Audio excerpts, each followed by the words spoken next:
Okay, you got it. Okay, so before I turn this over to Deb, our Voter Services Chair, I want to cover a few housekeeping items for the evening. So the first is that the League is a nonpartisan organization, and I do want to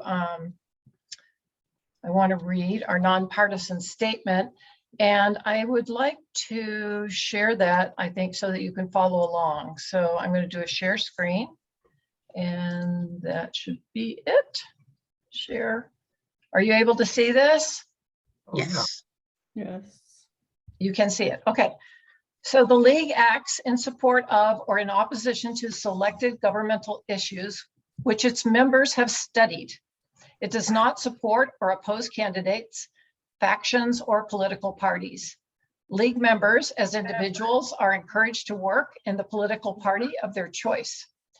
In order to protect the League's nonpartisan policy, guidelines regarding the political activities of the Board of Directors are reviewed frequently. The League of Women Voters of Pullman is fully committed to diversity, equity, and inclusion in principle and practice.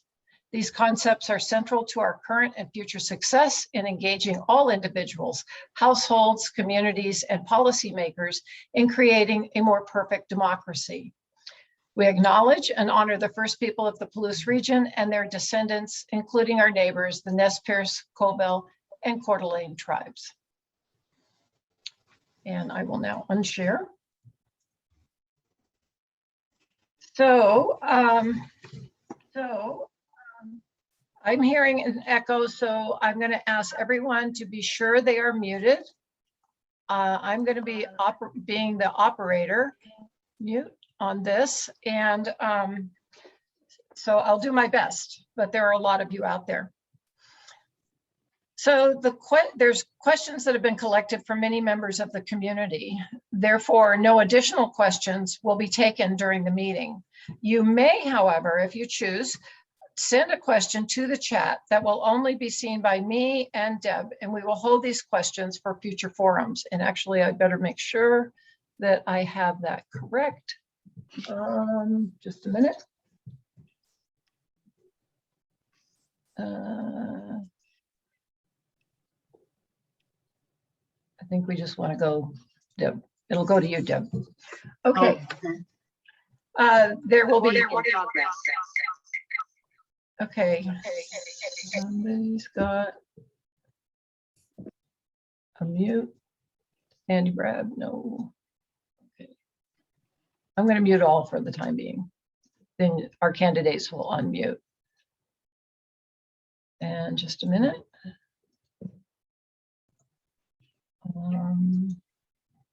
Okay. So there are 2 minutes for responses from each candidate, and I will be the operator of the clock, which will go as my background.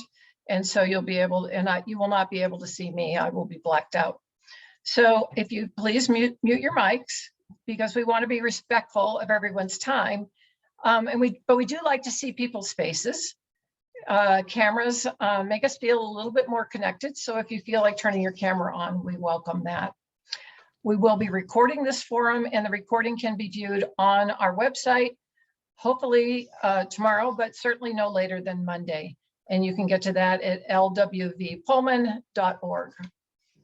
And so with that, I am turning this meeting over to Deb Olson, who is our Voter Services Chair. Thank you. I would like first to thank everyone who sent questions. The response has frankly been overwhelming, unprecedented even in my 12 years of doing this job. We have received over 60 questions. And due to time constraints, I've had to whittle that down to somewhere between 11 and 15. So it was hard work. Many of the questions were similar topics or related to each other, and we've tried to combine them if possible. I hope we've addressed at least some of your concerns, and apologize in advance for things I've missed and had to not ask. We're going to start with the opening statements We will go in alphabetical order, and that means Frances Benjamin, you're up first, and you have 2 minutes for your opening statement. Okay, but before you start, Francis, I got to figure out why my timer isn't starting. Hang on. I think it might have to do with share screen. I have no idea. It was working before. Okay, let me do this. There we go. Okay, Francis, do you want to start again? I can flip back. Okay, thank you, Bobby. Okay, you ready? Okay. So thank you, Deb and Bobby and the league for putting this on. It's always, I appreciate the work that the league does in order to make sure that there's opportunity for voters to be informed. So I'm Frances Benjamin, and I'm running for the city council seat that you will hear from all the candidates today. Heidi and I have lived in Pullman since 1985. Together, we've raised 3 children. Our oldest, Jeremy, is active duty Marines. Joel's on the west side as a social worker, and our youngest, Gail Lynn, is in medical school. And Heidi is an entrepreneur. She is the owner of Phoenix Rising Counseling Services, and I've worked at WSU for over 30 years, where I manage IT, design psychological research, teach real estate. I mentor entrepreneurs, and I also teach political civility. And my research this year includes co-editing a book on legislative civility and being keynote speaker for the Washington City County Management Association. I am an energetic community organizer and activist, providing leadership for Pullman 2040, the Chamber, Pullman Community Council on Aging, Town Gown, Plus Knowledge Corridor, and Kiwanis, and many other areas. My leadership and passion really extends from youth mentoring to senior advocacy, from the homeless and the food insecure to economic development and training entrepreneurs. I'm running for city council because I'm dissatisfied with our current council's actions, how they're treating community members, the staff, and the current speed of action. My focus on council will be one to advocate for the city council to be a respectful and responsive to our community members and welcome a diverse community, to increase downtown vibrancy and ease traffic congestion with the highway bypass, and to support our community members and businesses affected by COVID impacts while remaining fiscally responsible. I'm Frances Benjamin. For those who I haven't already met, I look forward to meeting you as I'm out knocking on doors and visiting with my neighbors. Thank you very much. And Bobby, so that you know, I can't see the timer. We can't see the timer, Bobby, so hopefully I was within time. Yes, you were. How did you know? Well, watching the clock. Mr. Fejeran, Eric. Hang on, wait. Okay. Before we do this, we have to be able to see the timer. So I'm gonna do something else because I couldn't see you either. So we're gonna go to share screen. This is what I think I have to do. Hold on. Okay. Okay. But you can see. I see a little bit of you or your head, but that's it. Okay. And your backdrop. Really? Mm-hmm. This is not a good thing. Okay, hang on.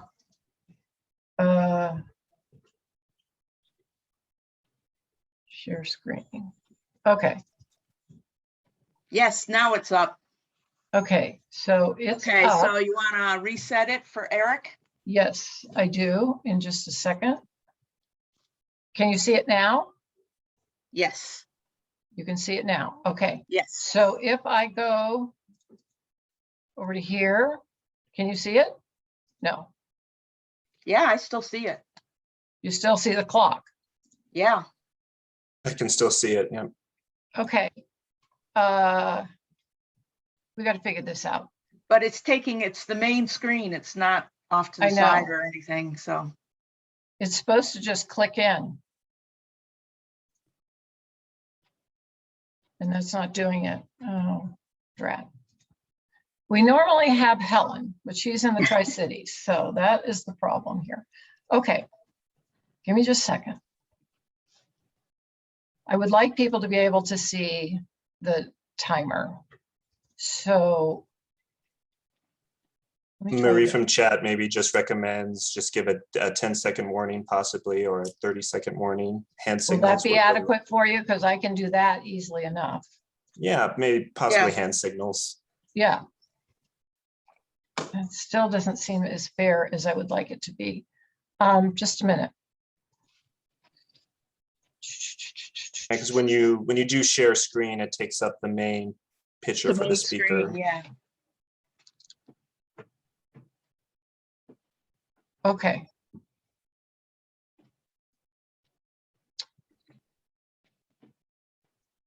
Share, so you can see that, Yeah, but but that's, but but that's it's the the main whole, screen. it's the yeah. whole screen, right? Yes. Oh, sure. Well, I'd like to get it so that the clock was where I am, or it says vote 411. That would be the ideal. Second, I do have a timer on my screen for that. If we want to move along, I do promise to keep it in under 2 minutes. okay, just a minute. I hate technology. I've got to start this over. So, okay, you're on, Eric. Eric. Oh, am I good? Am I coming in loud and clear? You're Yeah, loud but and you're clear. still not the full screen. He's still not full screen, Bobby. He's up in the corner. You can change There the you gallery are. view and speaker Okay, view we're depending good. on who's talking. I'm sure all of us are really excited to be doing this in person next year as soon as possible. So thank you, Bobby. I know how frustrating it is to deal with tech issues when you have 40 people watching. Yes, so I definitely sympathize. All right, I would first like to use this space to thank everybody in Pullman for the sacrifices that they have made during this pandemic. This past year, it has really not only tested, but it has proven the strength and resilience of our community. I really don't know a single individual who hasn't sacrificed time with their loved ones or their personal health during the pandemic. And that applies even more so to our business community. So I just want to start off by saying thank you from the bottom of my heart for the sacrifices everybody has made during this pandemic. And with that being said, my name is Eric Fejeran. I am a 10-year Pullman resident, and I currently serve as Executive Director of United Way of Whitman County, which is a nonprofit that focuses on health education and financial stability of everybody in our community. And I'm running for city council to make sure that Pullman is a place where everybody has the opportunity to succeed, grow, and raise a family. Unfortunately, that is not the case for everybody in our community right now, especially after everything that we have gone through with this pandemic. And we really need better leadership on city council that will fight to not only make Pullman more equitable, but a place that we can be proud of. And when we're talking about equity, equity is, really the intentional inclusion of everybody in society, everybody in our community. And equity is only achieved when these systematic, institutional, historical barriers are dismantled. And we include everybody based on sexual orientation, race, gender. And when those barriers are dismantled, they're no longer predictors of how well you do in life. Is that Thank 2 you, minutes? Eric. Oh, wow. I spent too much time chatting. You did Thank great. you so much. Okay, Thank you. thank you. Mr. Al Sorensen, you're up. Wait, not yet. Oh, Not till Bobby can figure out what she's doing here. you're Okay. eating our question time. I know, if I knew how to run this, it would be better, wouldn't it? Okay, there you go, Al. Whenever you're ready. All right, I promise this won't be 2 minutes. So can you hear me? Yes. Okay, because it's not, all I've got is Deb on the screen, not me, so. Oh, well, I can see you, so. Are we gonna be able to get me on full screen? You look like you're full screen on my end. It's the viewer, so the viewer sees you on full screen. Okay, all right. Well, we'll go. I can just see, all I can see is Eric full screen now. So in any case, I'd like to thank the League of Women Voters for hosting the forum. They do an excellent job with this. I've participated in this a number of times. And I would love to be in person to do this, but not possible right at the moment. So let's move forward here. I'm Al Sorensen. I currently hold the Ward 1, Position 7 on the Pullman City Council. I've lived in Pullman almost my entire life, moving here in 1966 when my father accepted a job at WSU. I'm a graduate of Pullman High School, graduate of Washington State University, and I'm currently running a small business in Pullman. And I am also a full-time instructor at WSU. I'm motivated to run for re-election because Pullman has a great deal of energy right now, and I want to continue to focus that energy on continuing to work with the citizens of Pullman and the city to move forward into the future. These are exciting times, and the time is now to make it happen. I've been involved with the plan for improvements to the downtown and the BDS master plan. I will use my energy to move this process along as fast as I can. We are currently evaluating funding options, and I can see progress happening. Moving the BDS plan forward is one of the items at the top of my list. I Okay, will also continue. there's your 2 minutes, Al. Okay, I'm just going to voice an opinion here that that's not really fair. There was some technical difficulties and the clock should have started when I started talking. I don't know Okay, if how any other about we give you a few more seconds? That's fair. because Go ahead. yes, thank you. I will also continue to work on the infrastructure in the city. We must keep up with repairs and replacement of our infrastructure.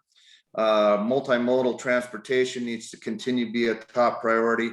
I've been a champion for many, many years in regards to sidewalks in the city of Pullman. I look forward to continuing to represent all of the citizens of Pullman, just not the residents of my ward. Thank you. Okay, thank you. And last is Mr. Max Williams. Okay, are we good? Yep. We are good. All right. Okay, so my name is Max Williams, and I'm running for Pullman City Council. I'm a primary care doctor here in Pullman. I've been serving the Pullman community for about 8 years now. This is my first run for elective office, and I'm very excited. After declaring, I went on a bit of a listening tour and talked to Pullman residents and tried to figure out sort of what they wanted to see different in Pullman. And they're basically boiled down to about 3 major issues, and that's where I'm focusing my campaign. One is on affordable housing. We've got an affordable housing crisis where folks are really struggling to make the transition from rentals to ownership. And I really want to focus on that. And so I want to focus on working with our landholders, our builders, and also our zoning professionals, and prioritizing condominiums and townhomes so that we can hit that price point that is good for everybody. The second issue is making sure that our city runs efficiently. And so when I talked to folks, they were all about electric buses, and I agreed. If we transition over from our 26 diesel buses to electric buses, we will save about $850,000 a year, each year for the next 12 years. That's $10.5 million. And folks want to see that money instead go into the gas can. They want to see it in green spaces, bike paths, walkways, etc. And I want to see that happen too. The third area of focus is downtown revitalization and the remediation of blight on Grand Avenue. So for the downtown revitalization, I want to pass what's called a vacant building ordinance. And so this will motivate some of the property holders down there that we all know and love, but who haven't been willing to upkeep their buildings for the last 20 years or so. And then when it comes to Grand Avenue, I'd love to see that redeveloped. And what I want to do is invoke what's called the community renewal law. It's how Washington State deals with blight. And so if the power is there for us to do it, and we can maximize that value over there and create something very energetic 15 and fun and seconds. welcoming. Thank you. Okay, so with all ado, or with that said, I look forward to trying to earn your vote, and I look forward to answering your questions. And thanks for putting this on. Thank you. We'll Nice job. start the questions now. You each have 2 minutes, and we will stagger who goes first. So, So 2 minutes Francis, or 1 minute? 2 minutes. We increased it. I sent you an email. Oh, I did not receive it. I'm sorry. Oh, sorry. So you got more time. Francis, we're going to start with you. Hello? Before we get started, can I just offer a suggestion here, since we're having such a hard time with the timer, that Bobby give us a 30 seconds to go warning? That would be sufficient for me, and I'm sure with everyone else, so we have an idea of how much time. Yeah, just hold up a sign or something. She can just say it, that's fine. Oh, okay. So, I'm okay. doing less than that, but I can do more. You bet. So Francis Benjamin, please. Hello? I'm here. Just Oh, okay. Sorry. you have Okay. to finish your question before I'll show up. Well, oh, okay. I didn't realize that. How would you describe the role of the city council in Pullman city government?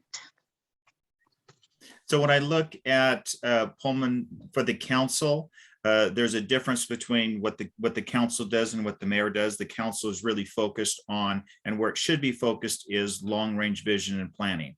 And then the mayor carrying out the direction that the council sets up.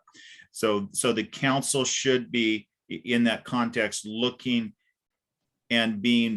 forward at what are the issues that are coming up, and not micromanaging things, but instead looking at what's the vision, what's setting the direction, and then from there working to then passing it to the mayor, the staff, for them to carry it out. And I'll end with that. Don't need the full 2 minutes. Well, thank you. Eric, the same Hold on. question? Sure. Mr. And just for clarification, are we going to continue to go in alphabetical order for every question? Yes, it's just Sure. whoever, there'll be a stagger of who gets the first question.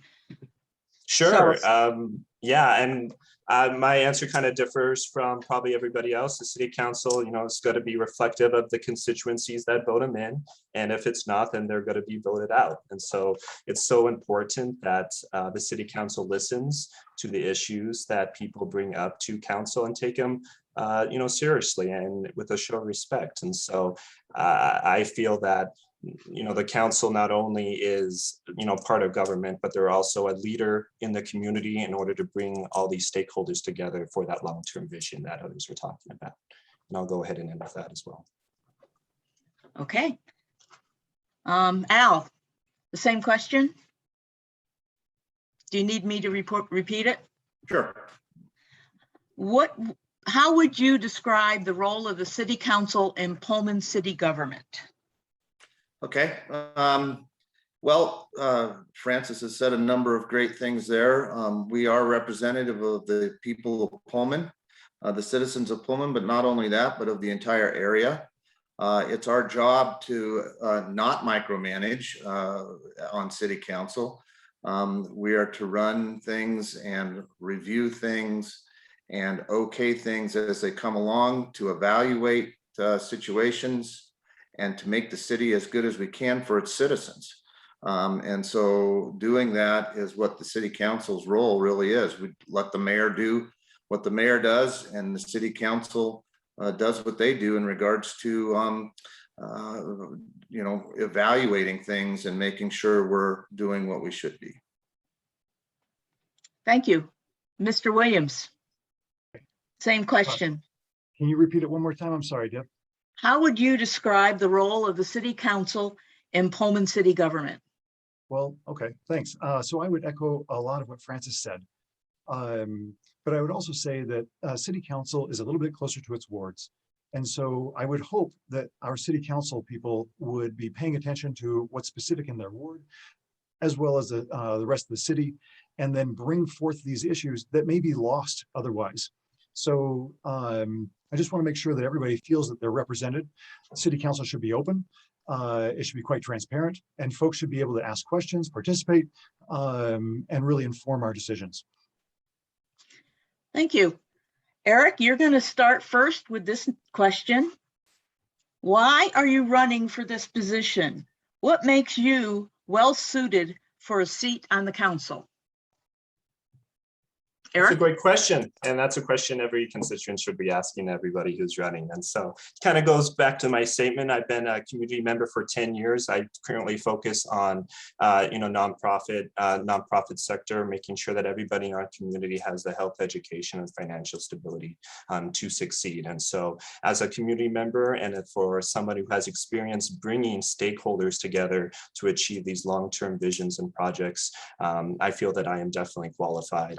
And it really, we in this room, we have a wide range of qualified people. I'm really excited that, we have this many people running. So our constituents can really have an opportunity to elect the right person to represent them. Thank you. Al, you're next. Same question. Yep.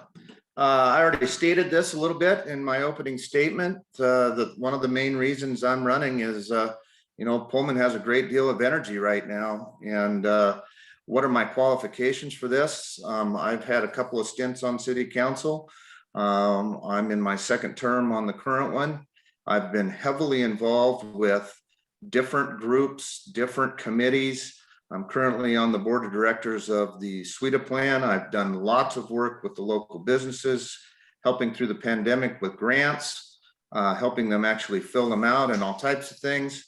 I've been in this town for a long, long time. I'll say it's a city, not a town. And I have a lot of knowledge about the inner workings of this place. And I also have an awful lot of institutional knowledge, I'll call it, in regards to how things are getting done and how they get done around here. I'm very excited for where we're at. And I just feel that my giving back to this community by being on city council is what I'm here for. I do a lot of listening. I do a lot of evaluating. I read my packet every single week. I go look at what's coming up. My research and my ability to, evaluate things, no matter which side of things I might think of, are a key thing. It's what's best for the most residents in the city of Pullman. Thank you. Mr. Williams, Max, you're You can up. call me Max. I'm sorry. Okay, Deb, please. I'm going back and forth. That's fine. Can you please repeat the question? Yes. Why are you running for this position? What makes you well suited for a seat on the council? So let me take the second part of that question first. So what makes me well suited? As a primary care doctor, I'm a natural born advocate. And so every day I listen to folks, we partner up, we try and figure out what's going on, we diagnose the problem, and then we make a plan and we get after it. And if we run into a roadblock, whether it be a prior authorization, an insurance thing, whatever it is, I plow the road and I get it done. And it's just kind of something that happens on a daily basis for me, and I enjoy doing it. And so being an advocate for my community is a natural step for me. As far as why I'm doing it, there is a need out there, it feels like in Pullman, that is just not being spoken to at this point. Like we talked about with affordable housing or the transition to electric buses or remediation of blight downtown, these things have been lingering for a very, very long time, and folks want to see action and they want to see it happen faster than slower. And so put that all together, and I think I'm a good fit for city council. Thank you. Thank you. Francis, same question. Thank you. So the reason why I'm running for council is that really because I've heard from my neighbors. My neighbors would like to see a change on council. There's some frustration in the community that I've heard with how council has not been responsive to the community. And so that's why I'm out there running. The reason why you should vote for me, part of it is the reason why people came to me and asked is because I previously was on council. So I have the experience of being on council, and they know from my past experience that who I am, I'm very authentic in that way. I care about the community. I'm someone that listens to our community members, and I'm also someone that's not afraid to get in there and serve, whether it is delivering meals to our seniors for Meals on Wheels, or whether it's volunteering at the food bank. I feel it's important to be connected and close to the community.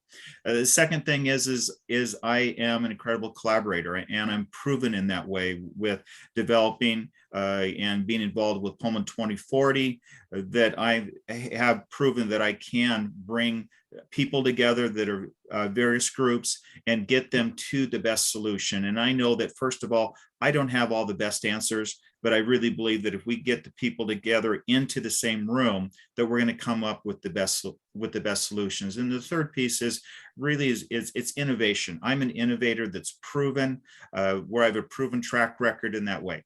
Thank you. Thank you. Al, you will start this next round of questions, the same question. What are the top 2 priorities for the city of Pullman in the next year? Okay, well, I pretty much mentioned those in my opening statement. I know. I'm gonna tell you right now that, as I've said, one of the top priorities for me is, you know, the facelift that we need to take care of downtown and the BDS plan and getting that implemented. We are moving forward. There is energy in this town right at the moment, and we need to be able to harness that and get this thing done. I'm going to just say this, you know, if we don't get this done now or in the very near future, I don't know if it will ever get done. And so the downtown BDS plan is number 1. And secondly, for me, as I said, was the infrastructure in town. You know, we've got streets in this town that really need to be taken care of. And as we do that, we need to replace water lines, sewer lines, and all that. Being able to move people through town on that is super important. And I know the frustration of folks about getting through downtown Pullman on Grand Avenue at certain times of the day. And to be honest with you, that situation really isn't going to change much until we're able to move some things out and around. When will that happen? That could be a while from now. So those are my 2 top things. I would say the infrastructure and the downtown BDS plan. Thank you. Max, the same Okay. question? Okay, cool. So top priority for me would be affordable housing. It can't be overstated how important it is to have affordable housing here. So folks can make the transition from renting to owning. Not only does it feel great, but it actually saves on your pocketbook and consumes less income. And that way, then you can actually spend more in our small businesses. So right now, the average Pullman resident spends about 44% of their income on housing. That's significantly more than towns of our size. And over in Moscow, it's not great either, and they only spend 37%. And so when you're spending all that money, you can't spend it in our coffee shops, you can't spend it in our eateries, you can't spend it down at our theaters, and it kind of chokes the life out of Pullman, and it really hurts folks also. So that'd be priority number 1. Priority number 2 would be downtown revitalization and dealing with the blight on Grand. If we only would get after it with a community renewal law or the vacant property ordinance, we could make some serious headway. Things that we could do with the community renewal law down there, over there on Grand, would include basically, I just lost everybody. Are we okay? Yeah. Okay, sorry. Things that we could do would be basically renewing that area and revitalizing that area. One thing that's really popular right now is a food truck court. So anywhere I go and I talk to folks, hey, what do you want to see down there? They say food truck court. 10 to 15 food trucks, eateries down there, nice picnics, benches, places for kids to play, somewhere to go at lunch with your colleagues, somewhere to go in the morning to get a coffee, to get an egg sandwich before you put in your 8 hours. So those are the 2 priorities for me. Thank you. Thank you. Francis, the same question? So my first one I would say is trust. That what I'm hearing from the community members is they don't feel that the council is respectful and really wants to hear from community members, and we need to build that trust. And the reason why is when a council makes a decision, it's not very often that you actually can make a decision that everybody in the community is going to agree with it. But if the process is one where it's an open process, it's a transparent process where the community feels that the council listened to everybody's stories, listened to all the input, and then made their decision, then people are more willing to get around and behind it. And I feel we need that in order to move forward on the projects we need. The second one I'd say really does align with Al, and that's the downtown, and Max also talked about it, where we need to focus on downtown vibrancy. I feel the city council has been fixated on parking. I don't think parking is the biggest issue. I feel vibrancy is the issue. If we can create a vibrant downtown, then people will walk from the parking lots that are half a block away, as opposed to being focused on the parking. So the vibrancy, and part of that includes getting the truck traffic off of downtown, which is a bypass. We need to work that way. Thank you. And you can't see me. Thank you. Would you please mute yourself? Anyway, Eric, the same question. Could you repeat the question, please? Yes, I can. What are the what are your two top priorities for the city council in the next year?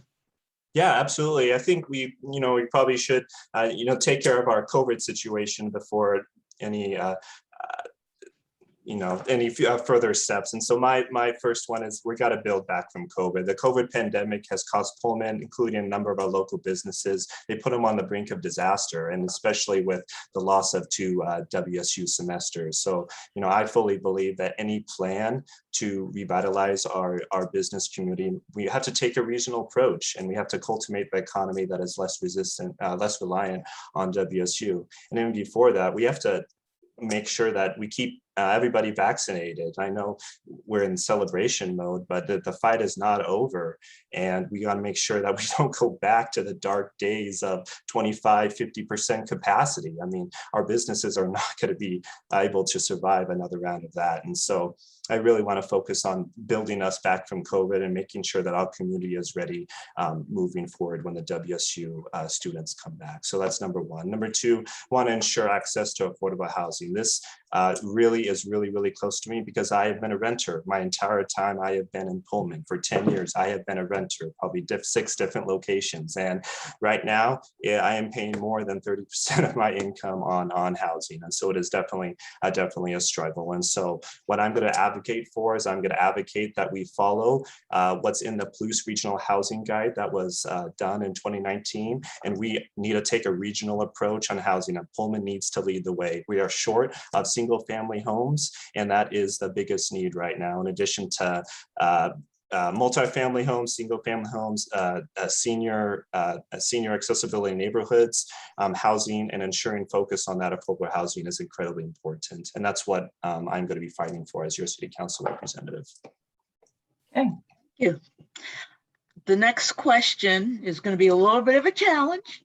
It's going to, Max, you're going to start, and it's what are the 3 biggest challenges facing Pullman in 10 words or less? But I'll give you extra time.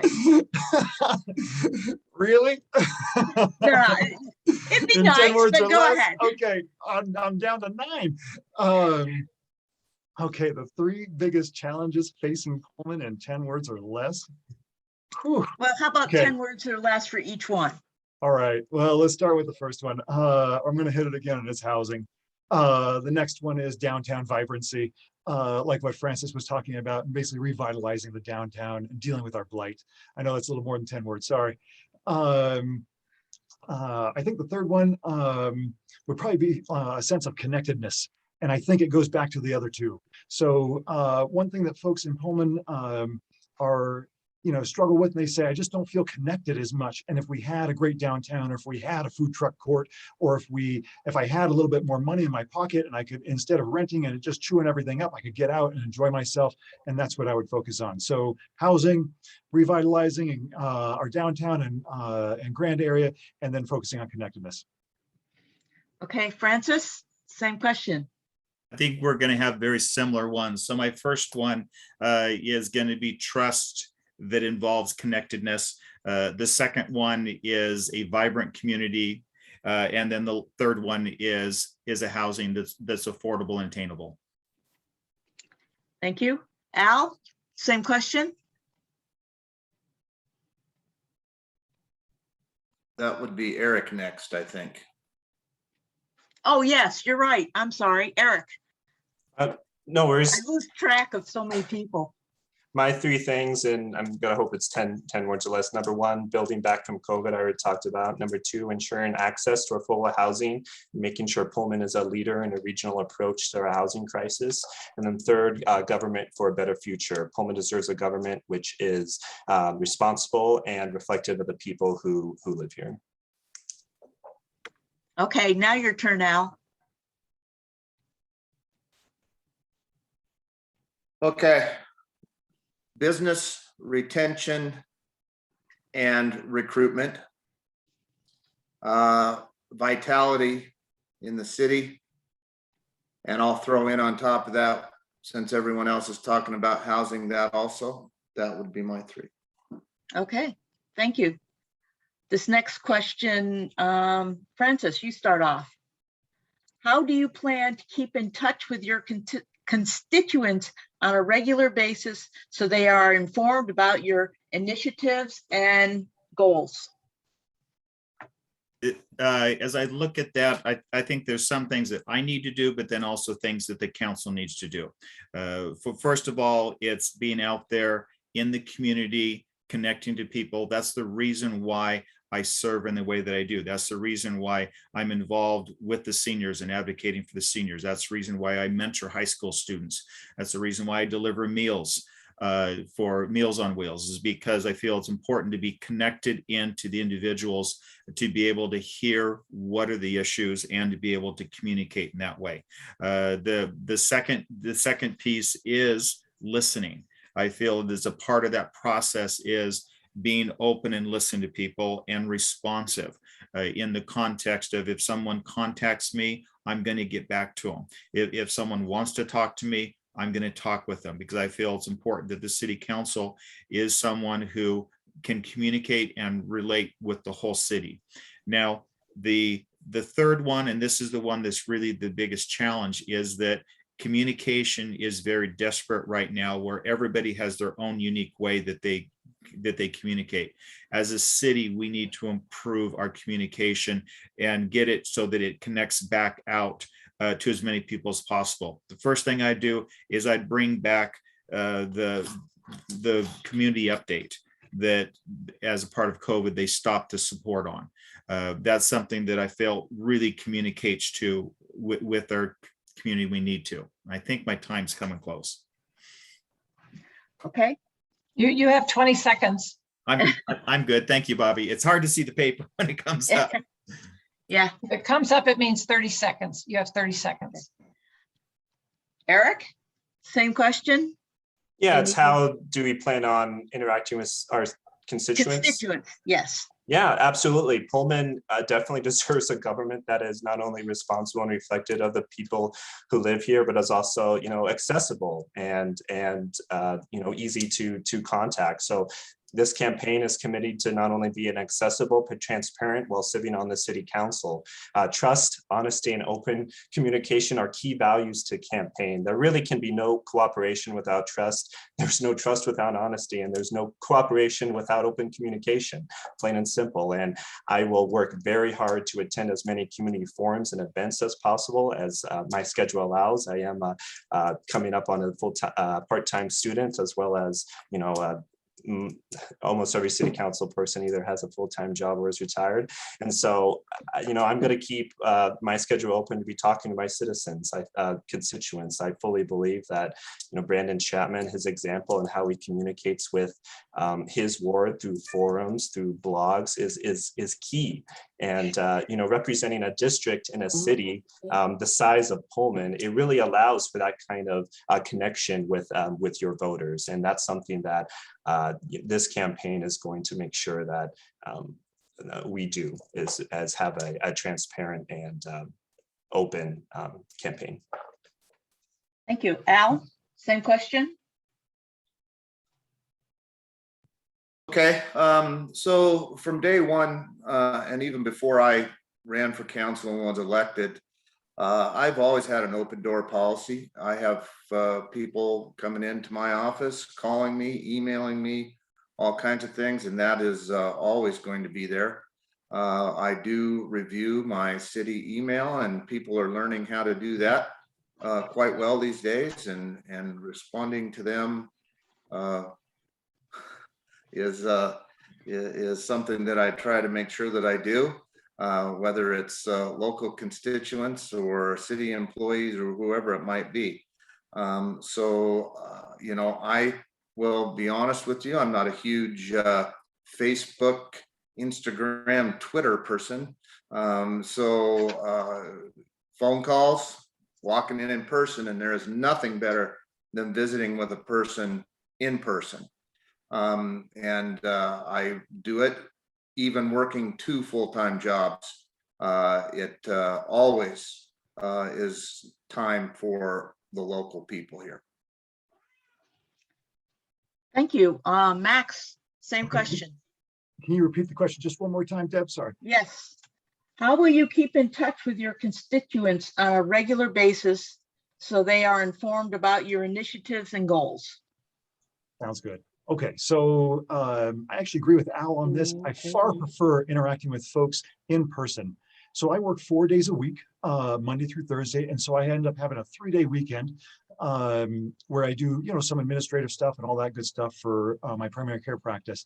But I plan to use those Fridays, Saturdays, and Sundays as opportunities to interact with folks on a regular basis. And so whether it's an in-person forum, a sounding board where we can say, hey, what's going on with City Council right now? Or is there an issue that is not being covered at City Council that you'd like to hear about or you'd like to be brought up?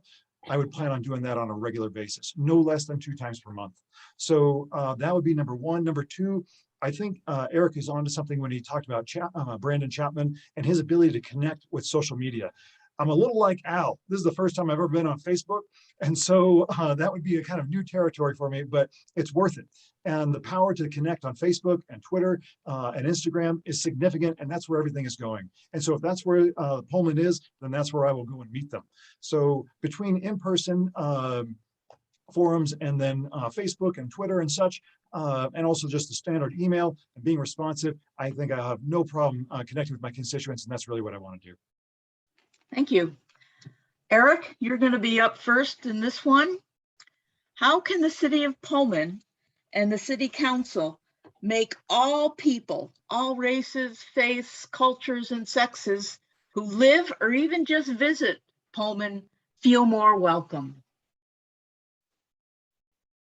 That's a fantastic question, especially since we have a very, diverse population, and creating the Pullman City Council has a tremendous position and role that they can leverage in order to make the city a more equitable place and our community a more equitable place. When we talk about equity, of course, we're talking about, the inclusion of everybody in our community. And what that means, it requires work.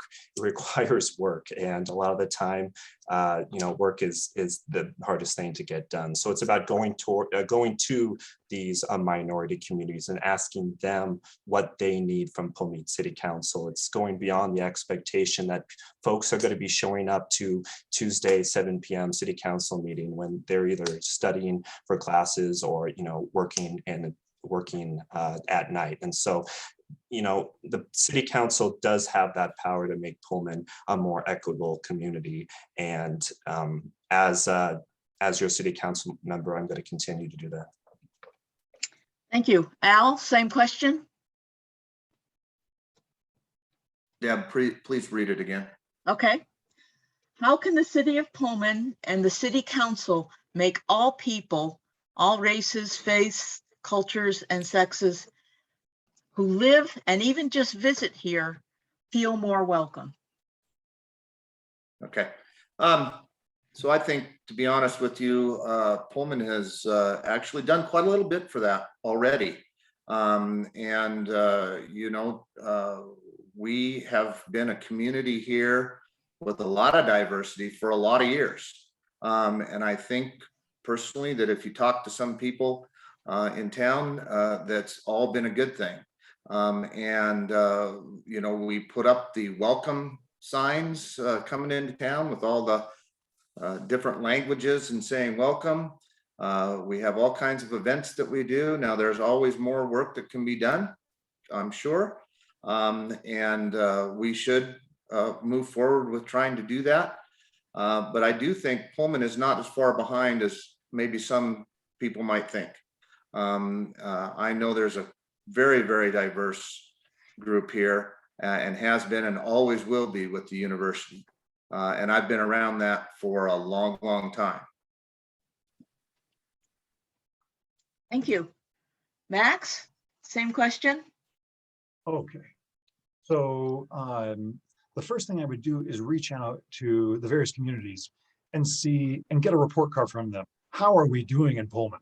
How does it feel to you? Does this feel welcoming? And if it's not, what can we do better? The second question would be, where is it being done well? Who can we model after? And so after hitting all these various communities and getting kind of a sense of what we're doing well, what we're not doing well, and where it's being done better, I would bring that to the city council and say, hey, we got some work to do. And so it'd be done in a transparent fashion, an accountable fashion, and folks would see the process. All these groups would actually see the process and see the effort.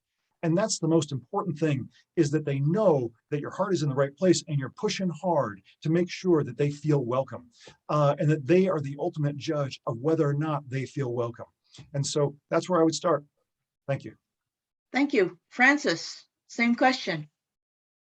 So Pullman is a very diverse community. If we look at Pullman, we have in the school district over 80 first languages, where the individual English is not their first language. At SCL, there's over 50 in that way. So this is something that really is a issue that we need to have top of mind. We need to be focused on, and we need to go where they are in order to hear their story, in order to let them know that we care about them.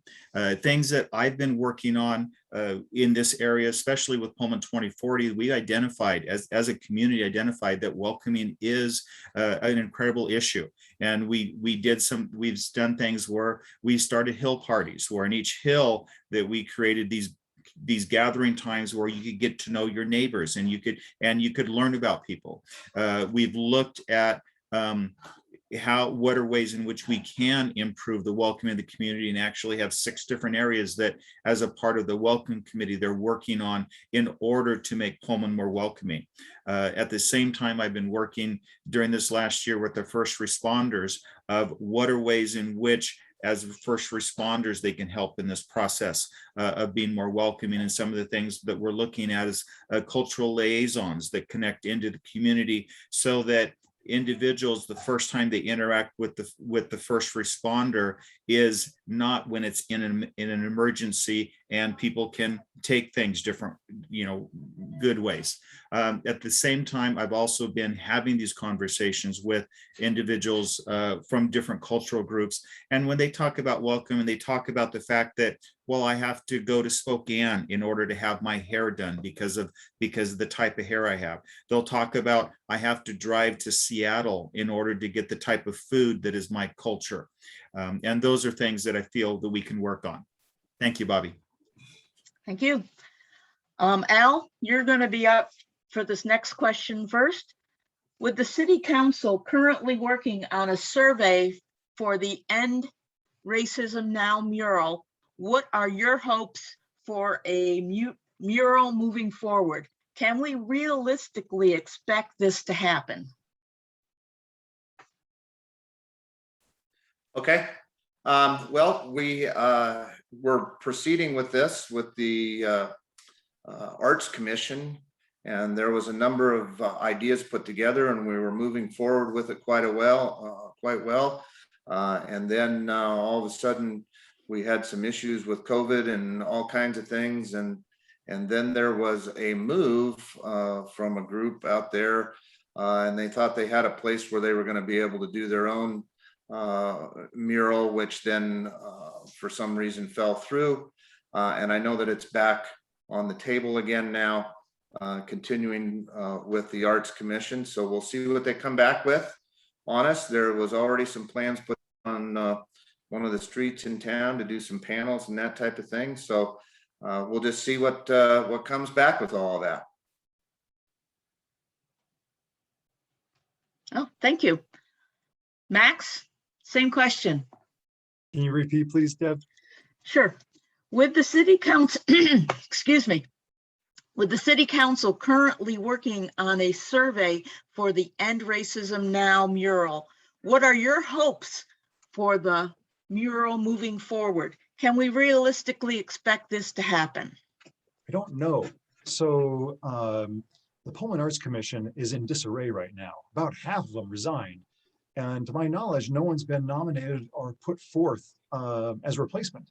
I've got some personal friends that have actually submitted their names, and they'd be spectacular on there, but there's been no movement from the mayor's office. So it's not really clear where all that's going. I would love to see the Pullman Arts Commission staffed up, have a new chairman, have a little bit more energy there, and kind of get reinvigorated and then attack the problem again. It's always nice to have a survey to kind of see where the community is at, but ultimately we got to get the Arts Commission together. We got to get the community on the same page and then go forward. Thank you. Francis, same question.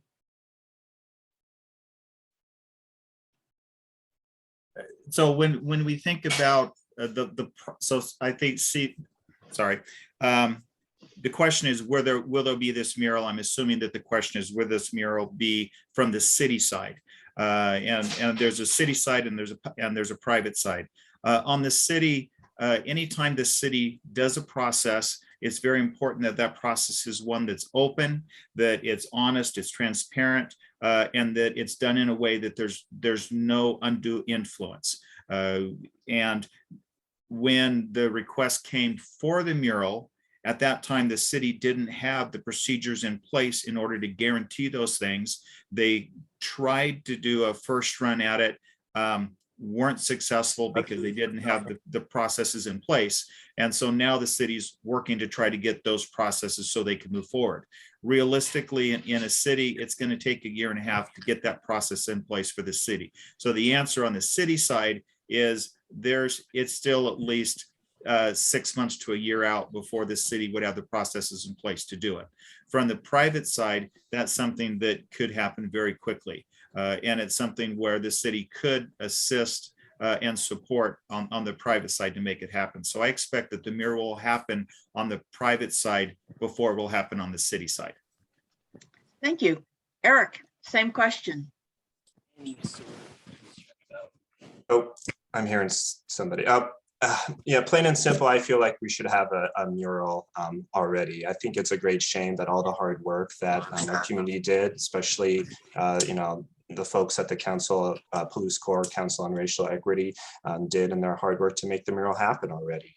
I feel like that was just a great shame. And so, in terms of the city, we've already talked about the Pullman Arts Commission definitely needs to be staffed, but as an individual, I'm going to keep on pushing to make sure that mural is as many places as possible. I feel like the council just got way too bogged down on the technical aspects, and they, they were looking at the trees when they should have been looking at the forest. It's about making our community a more equitable and welcoming place. And one way to do that is to have a Black Lives Matter mural in a very visible area. We can't have all lives can't matter until Black Lives Matter, plain and simple. And so I'm as an individual and as a city council person, I'm going to make sure that we get that end racism now mural. Thank you. Well, moving on. Yeah. Deb, I just want to remind people to please mute themselves when so that the candidates have time and no interruption. Thank you. Max, you will be the first one up on this next question. Okay. Excuse me, but it's quite long. What specific and bold efforts would you support to address our dropping aquifer? Okay. Would you support some level of regulation or hiked fees for excessive water use? Would you consider mandates on all new construction to be xeriscaped and increase rebates and cost share for citizens to make water conservation improvements in existing homes? You got that? I know it's a lot crammed in there. It's a lot. Actually, I feel really good about that topic because I was actually born and raised in Las Vegas, and we went through this. And the issue there is that it's all about water conservation and making sure that you get good buy-in. And so the things that I would focus on would be, number one, it would be a rebate program for folks to voluntarily get rid of their turf, their lawns. And so you can buy those lawns back, say for $2 a square foot, give them a rebate and then turn it into xeriscape and make sure they can't revert back. Now in Las Vegas, they implemented this plan, I think in 2003. And currently, as of today, it is actually responsible for saving about 119 billion gallons.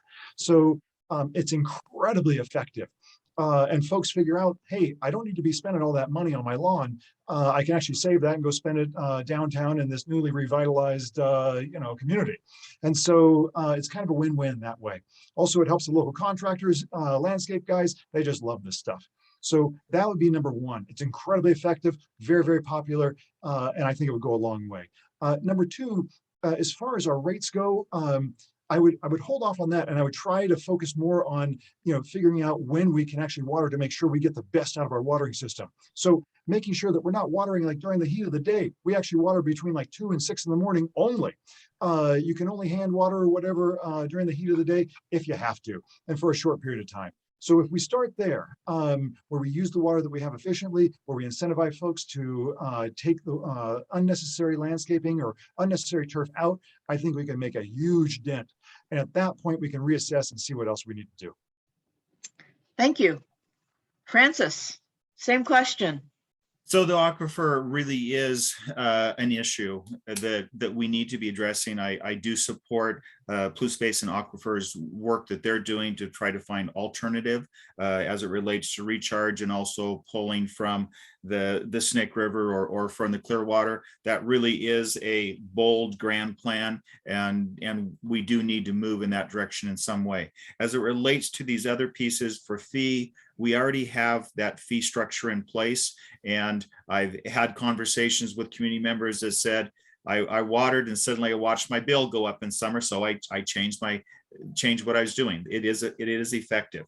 As it relates to the construction piece, right now the Things Conservancy is working with Dabco on a pretty neat thing around some of their space, and I think it has the potential of being an example and a test bed for other businesses that want to move more toward a zero-scape or native plants as a way of reducing the amount of water. The next one within the rebate programs, we have an incredible rebate program within the toilet rebate. I feel that for a rebate as it relates to the conversion of grass to xeriscape, I think that the square footage is too large. We have a number of residents that would do it, but they don't meet the square footage. So I'd like to be able to see a way to reduce the square footage size as it relates to the rebate for the conversion. Thank you. Eric, same question. Thank you. You mind repeating that long question again? Oh, I I'm was sorry. afraid somebody was going to ask. How about this? Okay. How about this? I'll try to answer it based on Well, Francis. I'm sorry. Francis and Max did cover a lot of the things that I was going to say, so I do apologize. Green. What is it? Brown is the new green, I think is the message that we probably should be getting across. That Pullman, that the aquifer is key for the sustainability and success for our region, and we really do need to bring all the stakeholders, towns, citizens, farmers together in order to make sure that that is a more sustainable process. And so I just want to thank every single person in Pullman that did not water during the hottest days of the year, and then also honored the request to maintain certain water, maintain their watering during certain times. And so I think it just begins with a discussion, and those discussions are already happening, but it's about bringing those stakeholders together that include farmers, the Aquifer Commission, citizens, and towns. We definitely need a regional approach. Okay, thank you. Al? Same question. All right, Deb, I hate to do this to you, but Okay. I need the last half of it, something about contract. Oh, would you consider a mandate that all new construction be xeriscaped and increase rebated and cost sharing for citizens to make water conservation improvements for existing houses? So they want. Okay, thank you. Okay. What? No, I Okay. was just going to say new construction, it's not even an option to irrigate and to retrofit older houses. Okay, so this, I don't know where this question came from, but if people had been out there paying attention to the city council meetings, they know that we actually just talked about this not too long ago. There was quite a large discussion about this. We talked about the toilet rebate program. We talked about the other programs that we have for taking current grass out and all that. Francis is aware of those things. I know that. And so, we have the water issue. If you use over a certain amount of gallons, then you get into another rate. And then if you use more than that, you get into another rate. And, it does make the water more expensive for those people that are using it. I think that's a really nice plan, to be honest with you. And so I think we are, as a city, working really, really hard at water conservation. Francis brought up the water from the river, which is something that could be a master plan at some point. But boy, that's a huge project. So we got to do everything we can around here as much as possible. Most of the farmers around here, and I don't know anybody around here that is an irrigated farm. It's all dry land. So as we've seen out here with the weather recently, things are not good because they didn't get the water when they needed it. But they're not really using a whole lot of water out there. In regards to mandating new construction to be zero-scape, no, I'm not in favor of that. I don't see any reason why zero-scape should be a mandated thing. We are having developers work with the city and do a lot of low waterscape things now, but to make it as a mandate to be a zero, I just don't agree with that. Thank you. Francis, you will be the next one up first for this question. What are your thoughts on tiny houses and accessory dwelling units? I think that they are something that is really, I can't say the wave of the future, but it's something that as Pullman we need to embrace. The tiny houses, it's pretty cool how they work, and I think that if we're going to go the tiny houses or the ADUs, the accessory dwelling units, that two of the things we also need to look at. One is being willing to go to whether or not we can go to smaller lot sizes. I think that's something that can help with housing affordability. So I would work on the smaller lot sizes as it relates to tiny homes, and then with the accessory dwelling units. One thing that was very successful in Seattle when they implemented that was they actually implemented it without requiring additional parking. And that's something that I feel that if we do it in Pullman, that's a piece that would be good to incorporate, because oftentimes it's the parking is the issue that holds up someone from being able to put in an accessory dwelling unit on their property. It's not the space for it. Thank you. Eric, same question? About tiny homes and accessory dwelling units. Yes. Yeah, and I'm a big fan of tiny homes. I think I said before, I've been a renter my entire life, and tiny homes is definitely a pathway to, might be a step of home ownership that is definitely affordable. It's lower cost than traditional single family homes. And by nature, tiny homes are more environmentally friendly than traditional housing. And so that goes back to the aquifer and sustainability. And so I agree that we definitely need to evaluate our lot sizes to make sure that these tiny homes are able to be built in Pullman.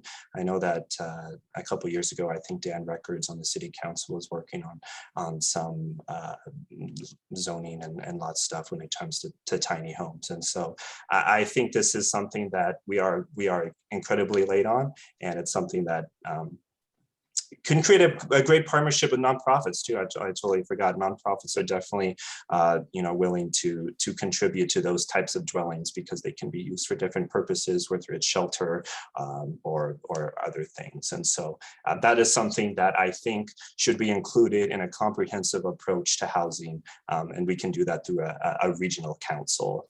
I believe that's the best bet to do. Thank you. Al, same question? One more time for me, Deb. What are your thoughts on tiny housing and accessory dwelling units? Okay, well, again, if people have been following a little bit, they know that this has been a topic of conversation at the city already, and that we are working on all of this right now. And we are trying to find, certain places in town. We don't want to stick them in every place, but we are definitely working towards allowing tiny houses in town and that type of thing wherever it works out. So I'm completely in favor of them. I think they're cool. Could I live in one? I don't know. It might be a little small. I might need a double wide. A double wide tiny home is what I'm saying. You know, I don't want everyone out there listening to this thinking that we are not moving forward with this. We are. And it is something that is in the works at the city right now. Thank you. Max, same question? Okay, great. So I like the tiny homes and I like them specifically for infill. So infill is where you have basically lots inside the city that are a little bit too small or a little too odd to support, say, a full house or condominium complex. And so that would be perfect for a tiny home and a good use of space. I'd really like to see the council focus on more on condominiums and townhomes. These would be more traditional. So you'd have, say, 1,400 square feet, 2-bedroom, 2.5 bath with a 2-car garage, and you can achieve the density that we're looking for. So usually a condominium complex, you can get about 15 units per acre. Whereas if just a regular single family home, you're looking at about 4 units per acre. And so if we really focused on townhomes and condos, I think the transition would be easier for folks, including like Al. Al would be totally fine in a condo. He's more than welcome in mine. And then as opposed to making that big leap over to a tiny home. However, for infill and small lots that we just can't make anything else go, we could definitely do tiny homes. Thank you. Eric, you're the one who will start this next round of questions. What steps would you take to make the downtown vibrant and attract small businesses, art, inclusivity, and events, and to address owners who are not contributing to an improved downtown, i.e. vacant and deteriorating properties? Oh, we're referring to that one. Okay. Yeah. So I think, just for the sake of our audience, I want to flat out say, we're talking about that Mimosa building, right? When you pull into town, that Mimosa building that has been vacant since I have been a citizen of Pullman for 10 years. It is an eyesore of downtown. And every single year we talk about ways in order to get it taken care of. And quite frankly, we do a lot of talking, but obviously the problem is still there. So in terms of the Mimosa building, there are a number of ways that we can do that. I think it's already been touched about, vacant building ordinances. I am definitely 100% for going forward with anything that will get that building fixed. In terms of vibrancy of downtown, the downtown master plan, definitely we need to go forward with those recommendations, especially with creating trails and our pathways more accessible to the downtown area. I really appreciate what the chamber and different groups are doing downtown. I really like that the music in the oh my goodness, and of course the name is just totally dropping from me, but the music in the park with was able to watch Dan Marr perform. Those things we need to keep on continuing those events in order to make our downtown more vibrant, especially since people are so eager to be getting out of their homes for COVID. And so I'm just looking for any opportunity to visit downtown. In terms of our businesses, those vacant lots and vacant openings, we really need to leverage the power of the council in our community in order to empower possibly community members to open up their own business within the Evolve building or any one of the vacant locations. I feel like there's a big barrier between a citizen wanting to start a business in Pullman and actually getting it done. And so the city council could definitely help with providing better pathways to business ownership. Thank you. Al, same question? Deb, I gotta have you repeat it real quick for me, Okay. please. It may not be real quick.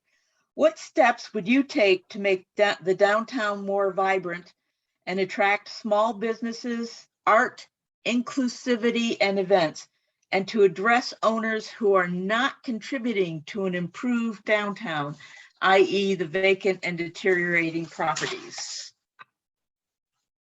Okay, well, let's just start with the deteriorating properties at this point. And specifically in regards to the Mimosa building, there have been multiple conversations and work sessions and things like that in regards to that building.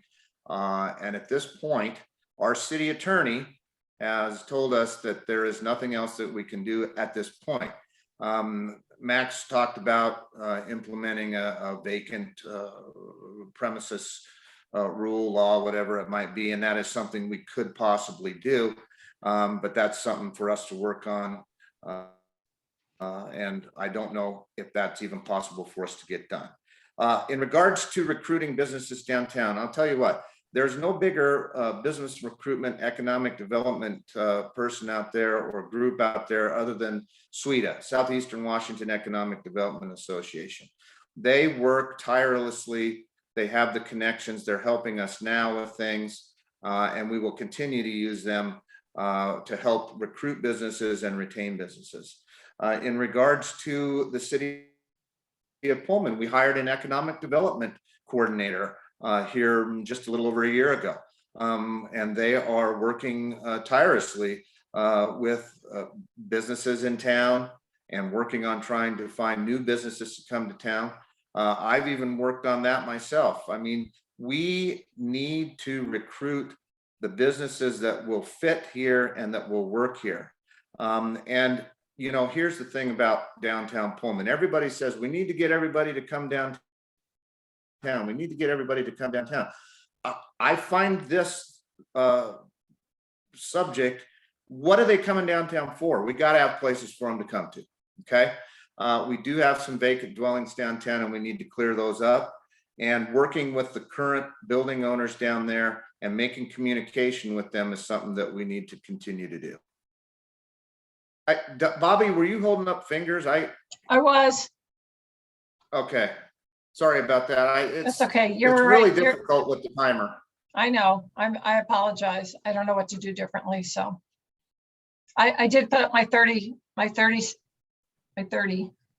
There it is. Okay. Okay, thank you. Max, same question. Okay, so basically this is what I talked about originally, and this is a vacant property registration ordinance. The way it would work is that any property that's been vacant for at least 2 years would have to register with the city and submit a plan to the city of Pullman and say, hey, here is what I'm going to do. I'm either going to sell my place, I'm going to level my place, or I'm going to renovate my place and rent it out.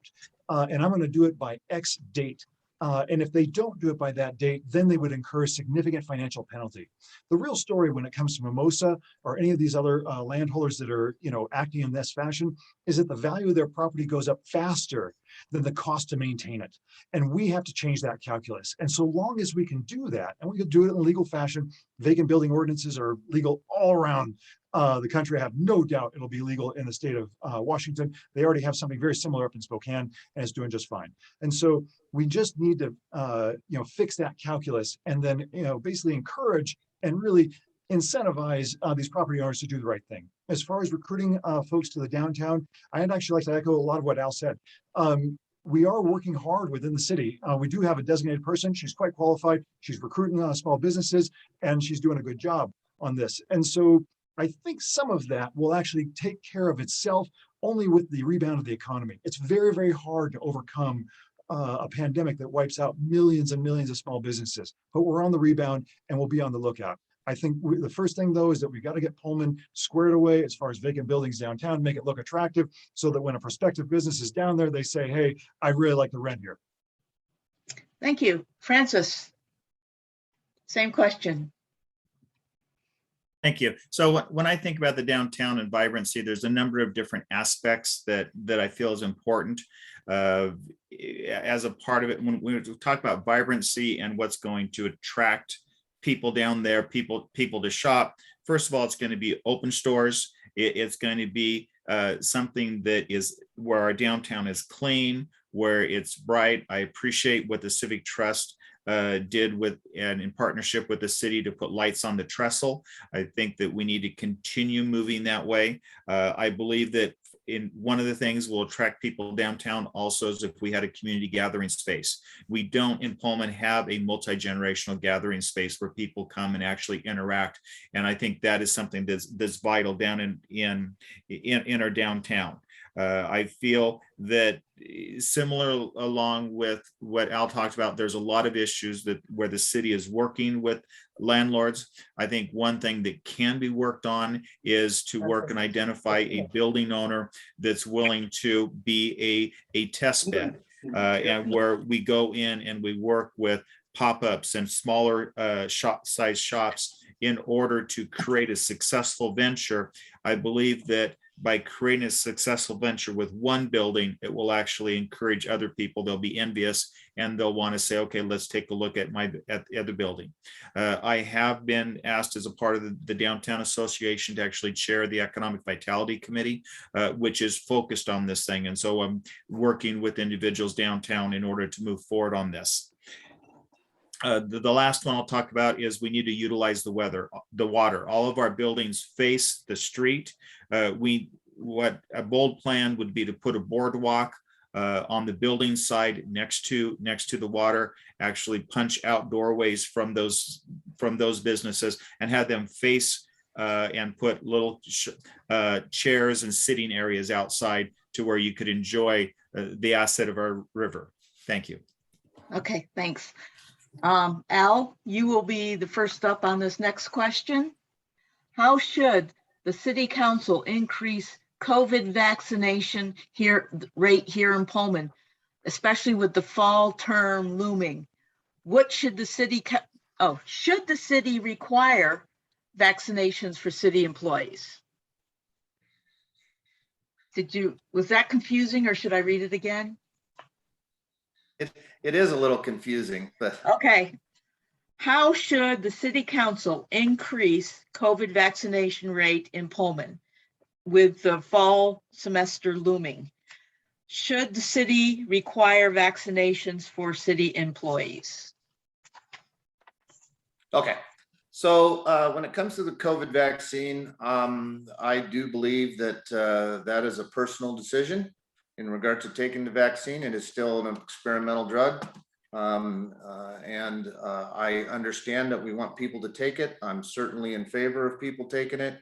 And I do believe that that is their own personal decision. How can we get the rate up higher? I think we're doing quite well. The numbers that I've seen in town. Should it be mandatory at the city? I don't know the answer to that. I'll be honest with you. I don't know that I have enough information for me to do that, to say that city employees have to take the vaccination as a condition of employment. I feel strongly that, your body is your body and what you put in your body should be your own decision, not for a condition. Actually, I think he's okay with words. Hello? Somebody Mute yourself. Sorry, Okay. Al.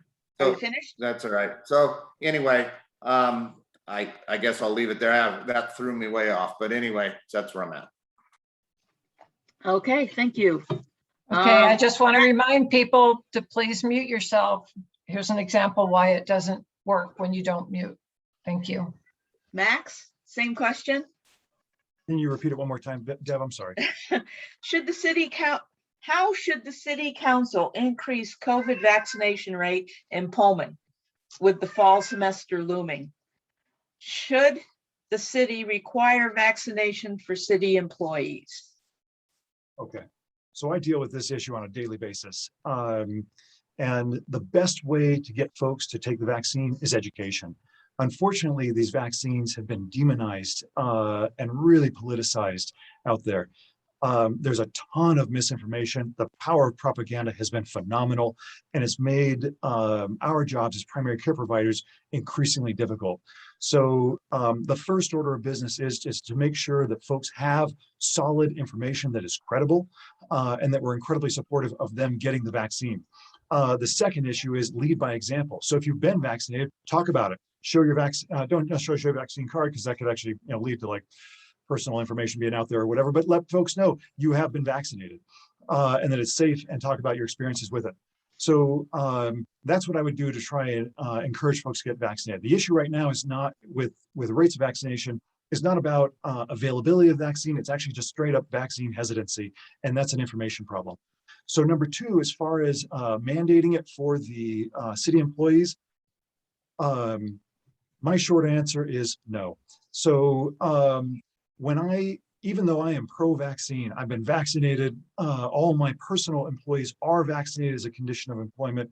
This vaccine has been so demonized and so scares people that to actually require that as a condition of their employment, you might have 25% of folks just straight up quit. It is a challenge on a daily basis, even at this point in the game, when I've got as much trust as I do with my patients to try and coax them to become vaccinated. And so to require that of all the city workers, I just don't think it's a workable plan. I would strongly encourage it, would give them time off to go get it. I would make sure that they understood that if they had any side effects, like a sick day or something like that after it, that we would be You're supportive, done. HR would be there for them. Okay, sorry about that. Thank you. Sorry, That's thank you. okay. Thank you. Okay, Francis, your turn. Thank you. This is definitely a very hot topic. And I think, first of all, it goes back to the context I've talked about with trust. Whether you're talking about trust in government or whether you're talking about trust with the medical process, I see the vaccination as a trust issue, and I agree with Max that education is something that's critical. If you're going to move the vaccination rates, I do know that the vaccination rates of our medical providers are about the same rate as the population. So the hesitancy is also in the medical community also. As it relates to whether or not to be able to mandate it, I'm not sure of the legal footing related to it, especially because of the type of approval that the vaccine has. It wasn't in a normal approval process, so I'm not sure legally what can be done as it relates to mandatory requirement. But I do feel that individuals need to have the education of the importance of the vaccine, but also it's a personal choice whether an individual wants to get their vaccine or not. Thank you. Eric, same question. Yeah, a key portion of this campaign is building us back from COVID, and vaccination reach is a key component of that. I myself have been poked twice with the Pfizer vaccine, and I've been sharing, with my friends and family, encouraging them to get the vaccine. It's those personal stories that really encourage others to get it. It's for mom, it's for the friend who has health issues. You want to be able to talk with them again. You want to be able to stand closer than 6 feet. And in order to do that, we need to make sure that you're either wearing a mask or at least have the vaccine. And we do not want to go back to reduced rates in our restaurants and businesses. And from the scientific community, COVID is still a threat, especially with the Delta variant, and it's something that we need to be taking seriously. And so I applaud what the city has already done in order to increase vaccination rates, especially Schweitzer Engineering Labs with their clinics that they set up. Those have just been key to be getting our community vaccinated, especially our students. So I just wanted to thank them. In terms of getting city employees mandatory vaccinated, I kind of agree with the other folks. I'm not sure of the legality. I'm going to encourage others to get vaccinated because I am vaccinated, because I want to protect those I love, and I don't want to go back to COVID Pullman that we've been suffering for this past year. And so I support that the city council encourages employees to get vaccinated. If not, they have to be wearing a mask. Thank you. Thank you. Max, you will be the first one up for this next question. Sounds good. The city council recently requested that the planning commission revisit existing pre-zoning for land that abuts the city and might be annexed in the future. What criteria will you apply in evaluating the planning commission's recommendations before enacting a new pre-zoning ordinance? Oh, that's an awesome question. So The last time that pre-zoning plan happened, I think, was back in 2013. And since then, the housing crisis has hit and hit hard. And so that land that was all recently annexed was actually zoned totally generally commercial, even though it may not, we would have loved to have had a little bit of, say R2 zoning for some condos or townhomes. And so what I would do to work with the planning and zoning guys over there would be to make sure that we have a pre-zoning plan that will address our housing crisis. So that when this land gets annexed, we can expect that development to help deal with our housing issues. And so more condos, more townhomes, and we're hoping for about 150 or 200 or so each year for the next 10 years. Does that answer the question? Yes. Sounds good. Francis, you're up. Thank you. So when I think about this question, I really think about the incredible work that our staff do as a part of the city and that our volunteers do. The Planning Commission really take the time to dive into the issue. They take the time to hear the public testimony. And as a city council person, I'm first of all going to appreciate the experts that have done the work ahead of me. I'm not going to try to micromanage it, but what I'm looking for them is for whether or not they took into consideration the issues, and the pre-zone is really looking at what's the comp plan, what's the future, where are we going in the city, and whether they took that into account, and then they appropriately did that as a part of the pre-zone. But the main thing I would do is I'm going to look to them as the experts that they are in the work that they're doing. Thank you. Eric. Thank you. Can you please Okay. ask the question one more time? What criteria will you apply to evaluate the Planning Commission's recommendations before enacting a new pre-zoning ordinance? Acting a pre-new zone. Yes, okay, let me read the introductory statement. The City Council recently requested that the Planning Commission revisit existing pre-zoning for land that abuts the city and might be annexed in the future. Mm-hmm.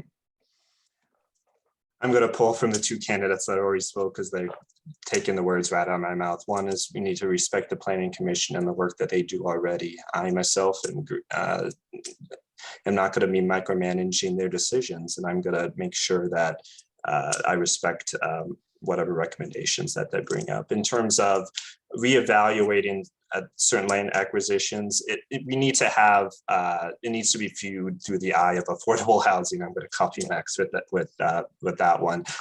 We need to focus on affordable housing in order to make sure that everybody has a decent place to live and succeed in Whitman County. And when you're looking at proactive planning, land use policy, or strategic land acquisitions, they all have to be viewed through the lens of affordable housing, and that's what I plan to do as your city council representative. Thank you. Al? Not going to make you read it. Thank you. Okay, so I know where this is coming from. We had an application come to the city to be annexed into the city. The zoning pre-zone was going to allow what they wanted to do there, but we don't even know what they wanted to do there exactly. They were trying to annex the property into the city off of what the pre-zone was already done. During the conversation of all this and the Planning Commission giving their recommendation to annex the property, the majority of the current council, decided that that was not such a good idea. And I do believe that there were some things that came into that conversation that really shouldn't have. I'm a facts person, stick to the facts, okay? These people had this property and they wanted to annex it into the city as a pre-zone. Once that's done, I don't think people understand that's not the end of it. Now, all of a sudden, whatever they want to build on it has to be vetted, okay? So what we're really asking the Planning Commission to do is relook at things. And this pre-zone that was trying to get annexed wasn't that long ago.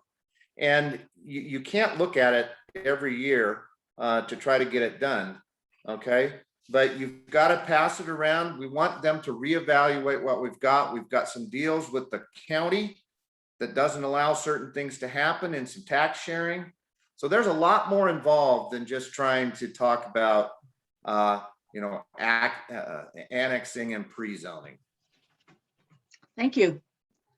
Oh, let's see. I forgot who started that one. That was Max. So Francis, you start this next question. I appreciate WSU as an important part of our community, but can we also celebrate our K through 12 students with flags downtown and make Pullman more than just about WSU? I think this is related to high school graduation flags. Is that right? I have no idea. This is the Okay. question that came in and it sounded fun. Well, if that's what it's about, as I've driven around through a couple different towns, it's definitely been neat to see how the cities have celebrated and recognized our high school graduates. And I think that's something that as a community, we really need to do. We want our graduates to know that they're appreciated in the community. I don't want for our graduates to say that the first thing I want to do after graduation is to see Pullman in my rearview mirror. That's not the attitude that we want our students to have, but we want them to appreciate our community and know that we support and appreciate them. So I definitely would like, I know we did posters and we've done pictures in windows. I think the flags would be a great thing to do. Thank you. Eric. Yeah, absolutely. I thoroughly enjoyed these past few years walking through downtown and driving and seeing the posters of our recent graduates in the windows. It brought me great joy that we're honoring just a tremendous step into the real world for these individuals. And so absolutely, I'm fully supportive of having flags and doing whatever we can to make sure that we honor our graduates and make sure that we give them a big send off if they are moving forward through their next journey and looking at Pullman through the rearview mirror, or staying and help making Pullman just keep on making Pullman great. And so I fully support that. Thank you. Al?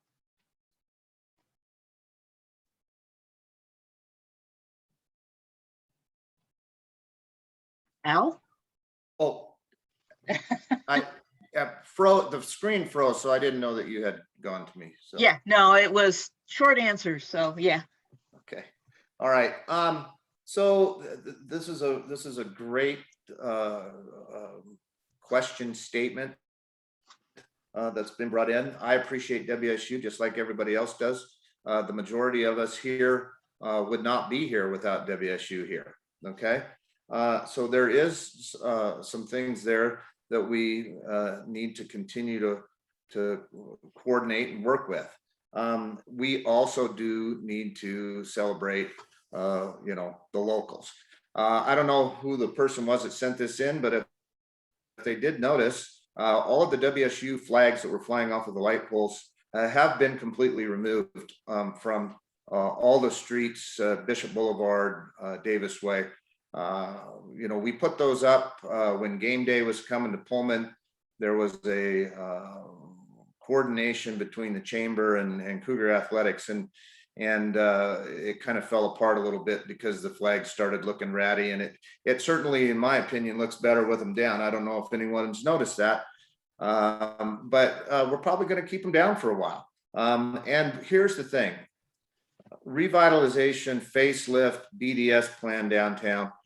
When we do that, there will be all kinds of new things that will be a possibility as we come around. Will there be enough areas to put banners like the smaller towns around here with our local kids on it? I don't think we have 150 of them that we can put up somewhere. But doing the posters in the windows, I think, is still a great thing. And I do believe that we need to celebrate the locals. Thank you. Oh, decision time. I think I didn't get the answer. Oh, I think it's Max. I know. I'm sorry, Max, go ahead. Are we okay, um, or do you got to do something? No, or- yes, we have time. It's just, I'm trying to decide if we have time for another question or if we should slide into closing remarks. So Okay. go ahead and answer this question. I am very sorry. That's all right. So I'm totally supportive of putting the Pullman High School flags downtown. I loved it, actually, seeing everybody's posters up there, because a bunch of them were my patients. And so I got when I was down getting a cup of coffee, I was like, oh, look at so-and-so. It was a lot of fun. And I think it's a nice way of celebrating folks. So whether you're staying here or your journey, like Eric said, you're going somewhere else, hopefully you're going to return and come on back. Pullman's a wonderful place to be. So yeah, I'm definitely pro-flag when it comes to that. Okay. So I'm thinking we can do one more question. And this will be Eric starting it. There are many unused rail lines in our town. What are your thoughts about rail banking?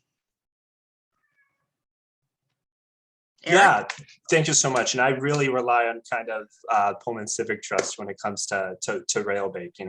I believe that there's some great opportunities to develop, bike paths that stretch all across the Duluth and rail banking. I think the last time I touched base on this, or I read into it, this was pre-COVID, is that we are waiting on I think it's in the legislature's hands in terms of rail banking. And I'm sorry if I'm wrong, but I 100% support it if it has the buy-in from those community members who are close to those rail lines. I think it's really important to get their input as well. But if they're not being used, I think it's a great opportunity to create trails that we could walk on and enjoy across the Palouse.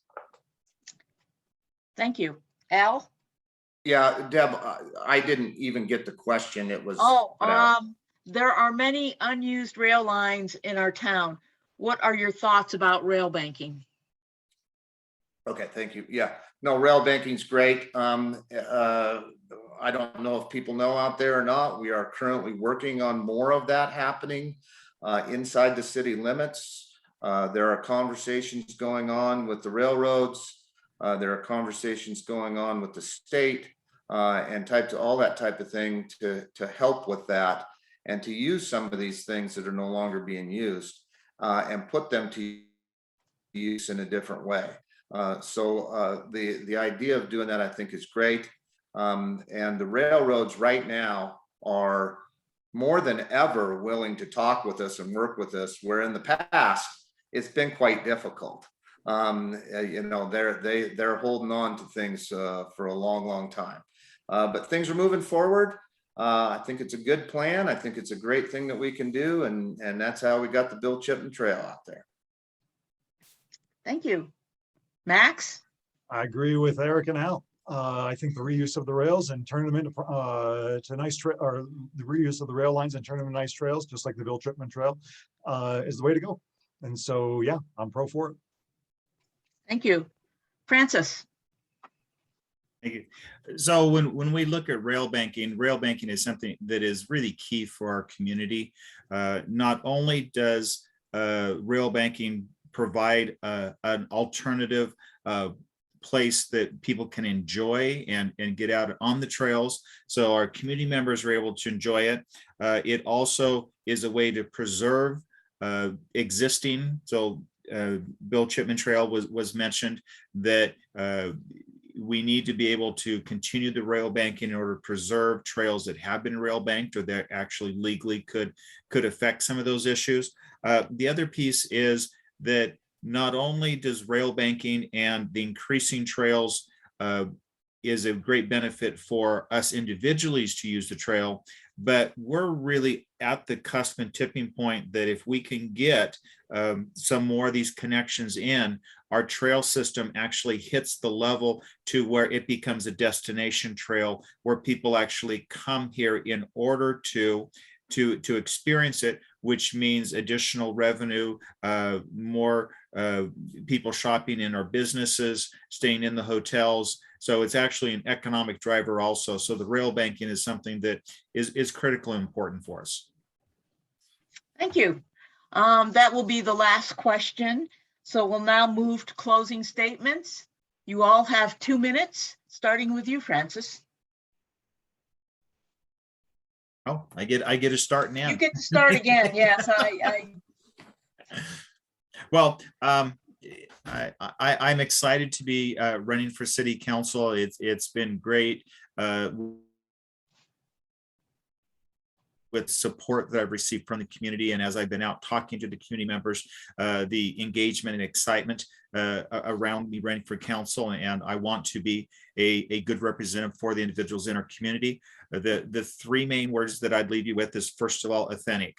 I'm someone who cares about individuals in our community and about our community. I'm someone who is willing to listen to people. I want to hear your story because I feel it's very important that you have an opportunity to share your voice and your experiences. And I'm also someone that's not afraid to get my hands dirty and dig into service, whether it's doing a stream cleanup or whether it's helping at the food bank. I'm someone who is very often is out there serving in the community is important. The second thing is I really believe that collaboration is the key, that together we can achieve the best solution. I know that I don't have all of the best answers, but I believe if I can get the key people into the room and have us work together, we're going to be able to come up with the best solution. So I really believe that together is how we're going to achieve our best solutions. And then the last piece is the innovation piece, where I am a proven leader implementing community solutions and innovations with my work with Pullman 2040 and other service groups that I take leadership roles on. Thank you, and I appreciate your vote for this upcoming primary. thank you. Eric, your closing remarks. Oh, we're there yet. We're there already. Thank you. Yeah. Thank you so much. Again, I just want to thank the League of Women voters for putting this on. It's just such a key service that you do every year, making sure that these forums are publicized and that everybody has an opportunity to see who they're voting for. And thank you for everybody who attended here as well.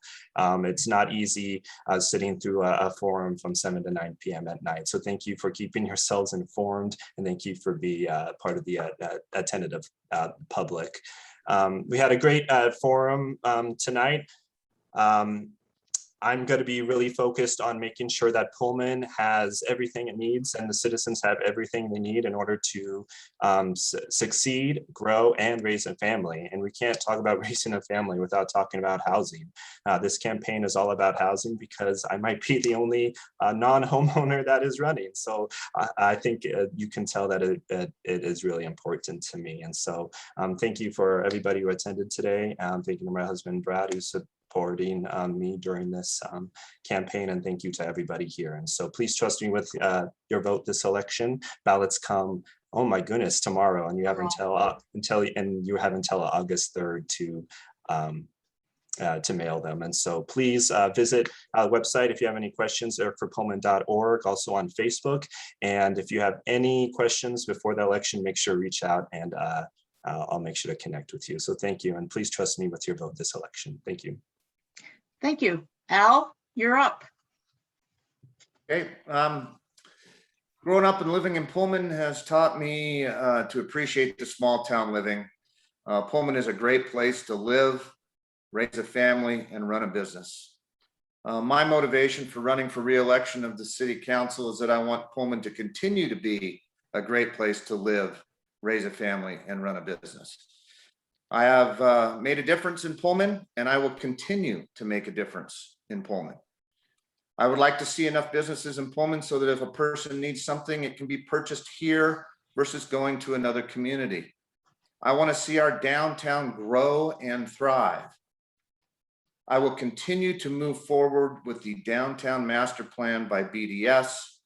I would like to see the city council continue to work with WSU to make Pullman a great experience for both students and locals.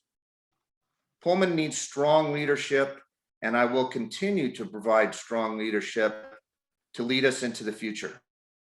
Pullman is in a growth mode, and I want to continue to help guide us in the right direction.